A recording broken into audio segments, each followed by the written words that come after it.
Whether you like your romance movies with soft, subtle flirting or hot and steamy full-on BDSM, this list of sexy and inclusive romance movies has you covered. If you're running out of ideas for movies to watch with a loved one, you've come to the right place, because chances are you haven't seen all of these films before.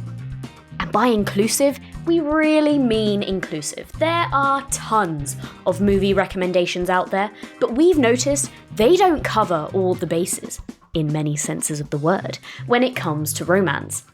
As for sexy, we've skipped movies that aren't very sensual. But enough of our blabbing. This is A Little Bit Human, and these are 10 sexy and inclusive romance movies that you need to see. If you struggle with picking a movie both of you will like, this is the one to watch. True Romance is the perfect blend of action and romance. Directed by none other than Quentin Tarantino, True Romance is a film about a bad guy with a heart of gold and a sex worker falling in love together and trying to start a new life, all while running from their past. The movie stars Patricia Arquette and Christian Slater. Musical and black comedy fans might recall Slater from his role as JD in The Heathers, the 1988 film that later went on to be a cult classic. Slater brings back some of that JD energy to Clarence Worley, the male lead of True Romance. Clarence falls in love with Alabama, the female lead played by Arquette. There's just one problem. Arquette is a sex worker with a pimp who just won't let his best cash cow go.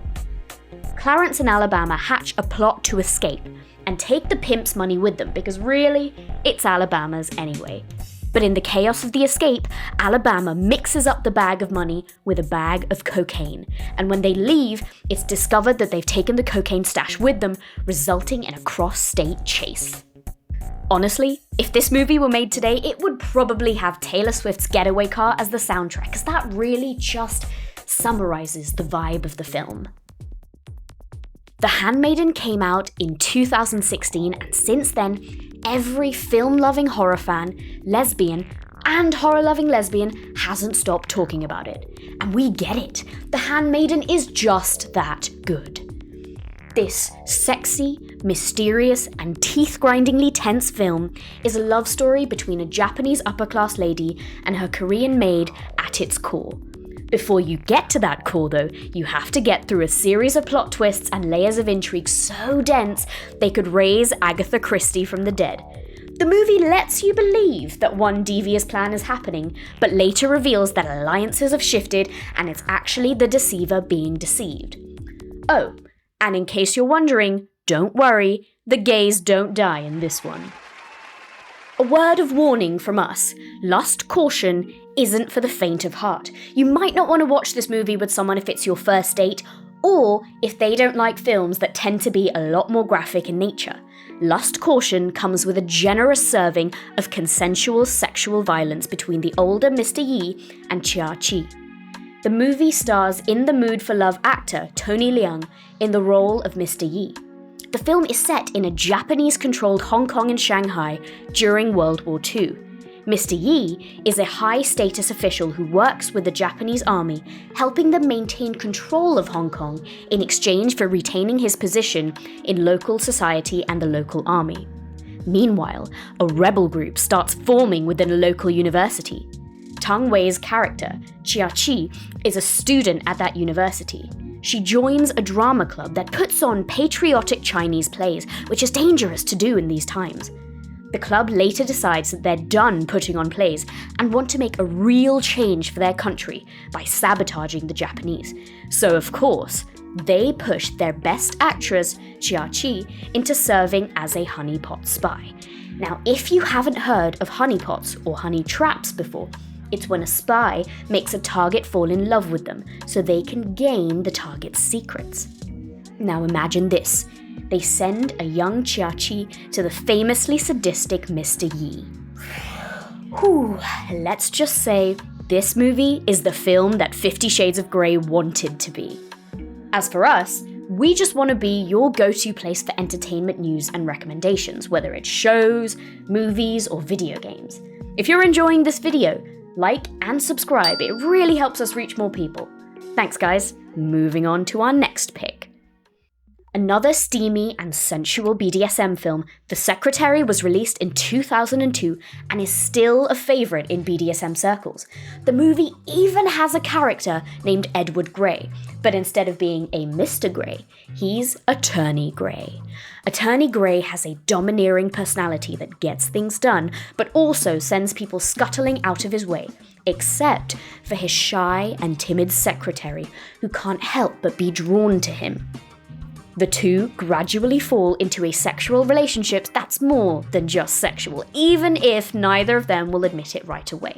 But just because they tiptoe around their feelings doesn't mean they tiptoe around their physicality.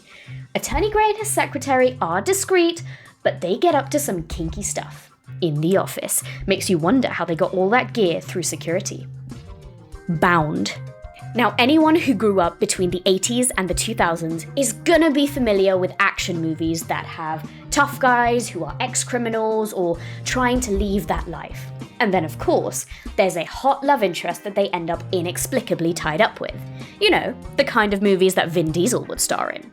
So think of that, except the tough guy is a woman. And the hot love interest is also a woman. Oh yes, we're saying old school action movie lesbians. Historical drama lesbians are the more common pairing, so to see a dynamic that's often reserved for heterosexual pairings is a breath of fresh air. Now, our tough guy in this movie is Corky.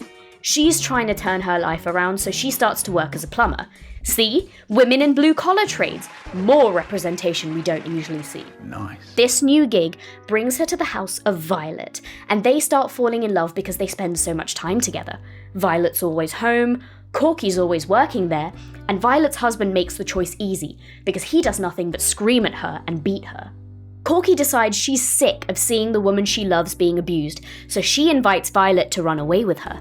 The two escape, and Violet's angry husband, who didn't even seem to want her to exist in the first place, starts acting like he can't let her go. So, logically, he sends his mafia to hunt the two down. A sweet, slice-of-life romance, Shelter is about a man trying to choose between the two guys he loves, his love interest and his nephew. Now, before you start commenting, Sweet Home Alabama, it's not an incest movie. Shelter changes things up from your usual plot, where the main conflict for the gay character is they can't come out or people will shun them.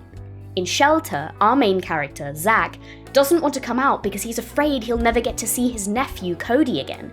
Cody's mother thinks her son shouldn't be around gay people, you know, lest he be influenced by the dreaded gay virus that last time we heard is now airborne. Zach, however, is a father figure to Cody, and the last thing he wants is for the kid to lose him, even if that means that he has to hide his true self sometimes. The movie is a touching film about found family with people who truly support you, and this theme is present not only between Zach and Sean, the main love interest, but also between them and Cody. Now look, no one does romance quite like 19th century female writers who had too much time on their hands, and Emily Bronte's Wuthering Heights is a perfect example of that. Adaptations of the original Love on the Moors book are as dramatic as you would expect. There's one from 1939, 1958, 1970, 1992, and 2011. All of them are pretty good, but we're focusing on the 2011 version today. Now, Wuthering Heights, Catherine and Heathcliff are toxic AF for each other, but they're just so in love. While the two acknowledge that Reddit would probably tell them to break up if they asked for advice, they keep fighting to be together anyway. But not in a very romantic and dreamy way. Catherine and Heathcliff are both ruthless and violent people who don't care who they have to hurt or use as long as they end up together. They're both anti-heroes. They'll both make your blood boil, but they'll remind you that even bad people fall in love too. And when they do, the consequences can be disastrous for other people. If we had $1 for every time a lesbian romance movie was about historical romance lesbians cheating on a man so they could be together, we wouldn't know where to start. Carol is one of those films, except instead of being set in the 1800s, it's set in the 1950s. So, a little more recent, but not recent enough that Carol can just walk out of her marriage and marry a woman. Now, to make things even better, Carol is played by the phenomenal Cate Blanchett. I too can command the wind, sir! Carol lives in America and is married to Harge, weird name, a guy who's just never home. While out Christmas shopping with her daughter Rindy, Carol meets Therese. Therese works as a department store employee. The two strike up a conversation and Carol initiates an affair by leaving her gloves on the counter, inviting Therese to contact her later so they can be given back. Carol becomes Therese's queer awakening, and Therese starts to doubt her relationship with her boyfriend. The two grow closer, and Therese becomes part of Carol and Rindy's life. But Harge, Carol's husband, returns home and immediately realizes that something is wrong. Okay, back to the old school sexy stuff. Dangerous Liaisons is based on a novel of the same name, so it's had a lot of adaptations, including a 2022 one that's set in high school. That's not the one that we're recommending. Please, no! No! If you want some real sexiness, go with the 1988 version that's set in the 17th century. This adaptation stars Keanu Reeves, Uma Thurman, and Michelle Pfeiffer, so you just know it's going to be good. The movie starts just before the French Revolution and features a group of out-of-touch nobles who are too busy ruining each other's marriages and sexing each other up to realize that they're going to be beheaded soon. In the opulent world of the French upper class, Marquise de Merteuil convinces her ex-lover, Vicomte de Valmont, to help her destroy her other ex-lover's life. The unlucky ex who broke her heart is Comte de Bastide, and she's going to mess with him by getting the Vicomte to screw the Comte's fiancée, Cécile. At the time, this would have been a major source of embarrassment and would keep the couple from marrying each other. And everything gets crazier from there. If you've always wondered what a steamier Gossip Girl would be like if it was set in 17th century France, this is your answer. We wish we could say more about Body Heat, but like The Handmaiden, it's a movie with a lot of twists and turns that's best to go into blind. So let's try this, and we'll hope we don't give too much away. Body Heat is a thriller centered around Ned Racine, a lawyer, and Mattie Walker, the elegant wife of a wealthy businessman. The two begin a scandalous affair that buds into love, but things take a turn for the dangerous when Mattie reveals that she wants to divorce her husband for Ned, but is trapped by a prenup that keeps her from following through with it.